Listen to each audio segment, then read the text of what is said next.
साथियों, दुनिया का सबसे खतरनाक, सबसे अनोखा और सबसे ताकतवर तजुर्बा जिसने पूरी दुनिया को हिलाकर रख दिया, वो चीन में किया गया है। आपने सूरज देखा होगा, इसकी तपिश और रोशनी ने हमेशा इंसानों को हैरत में डाला है। लेकिन क्या आप जानते हैं कि चीन ने अब एक ऐसा मसनूई सूरज बना लिया है जो असल सूरज से भी कई गुना ज्यादा गर्म है।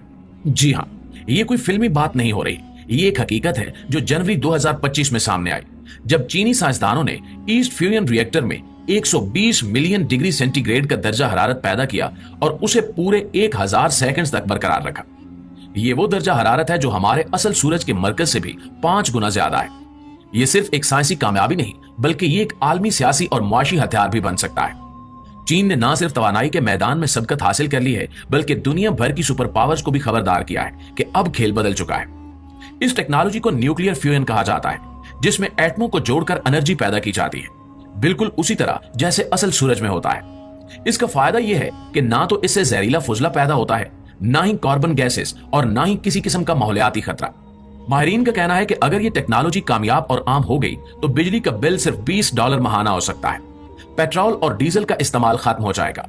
फैक्ट्रियां, गाड़ियां, जहाज और हत्ता के खला में जाने वाले मिशन भी इसी एनर्जी से चलेंगे। और सबसे बड़ी बात कि अब किसी मुल्क को तेल की जरूरत नहीं रहेगी।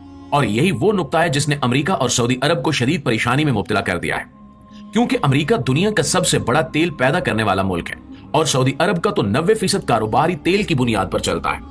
अगर दुनिया फ्यूजन एनर्जी पर मुंतकिल हो गई तो इन ममालिक की मईशतों को शदीद झटका लगेगा। चीन ना सिर्फ खुद कफील बन जाएगा, बल्कि वो एनर्जी एक्सपोर्ट भी कर सकता है और इस तरह पूरी दुनिया में तिजारती और सियासी बर्तरी हासिल कर सकता है। अमेरिका जो कभी न्यूक्लियर एनर्जी और सोलर पावर में आगे हुआ करता था, अब पीछे रह गया है। इनके बड़े बड़े प्रोजेक्ट्स जैसे कि नेशनल इग्निशन फैसिलिटी और ITER अभी भी इब्तिदाई मराहिल में है। दूसरी जानिब चीन ने 2021 में 101 सेकंड्स तक फ्यूजन चलाया था और अब 2025 में 1000 सेकंड्स तक। ये रफ्तार हमें बताती है कि वो कहां से कहां पहुंच गया है। प्यारे साथियों, फ्यूजन एनर्जी से न सिर्फ बिजली सस्ती होगी, बल्कि माहौलियात पर भी असर पड़ेगा।